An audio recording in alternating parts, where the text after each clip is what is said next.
అనంతపురం జిల్లా తాడిపత్రిలో జరిగిన అల్లర్లపై సిట్ దర్యాప్తు చేపట్టింది. ఓంశాంతి నగర్లో పోలింగ్ రోజు రాళ్ల దాడి జరిగిన ప్రాంతాన్ని పరిశీలించింది.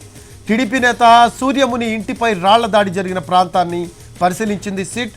ఆ తర్వాత జేసీ ప్రభాకర్ రెడ్డి ఇంటి ఎదురుగా ఉన్న జూనియర్ కాలేజీ గ్రౌండ్ను పరిశీలించారు సిట్ అధికారులు. పోలింగ్ రోజు ఆ మర్నాడు రాళ్ల దాడులు జరిగిన ప్రాంతాలను సిట్ అధికారులు పరిశీలించారు. ఆ 2 రోజులు టీడీపీ వైసీపీ కార్యకర్తలు భారీ సంఖ్యలో తాడిపత్రి పట్టణంలోకి ఎలా వచ్చారు అని స్థానిక పోలీసులను అడిగి తెలుసుకున్నారు.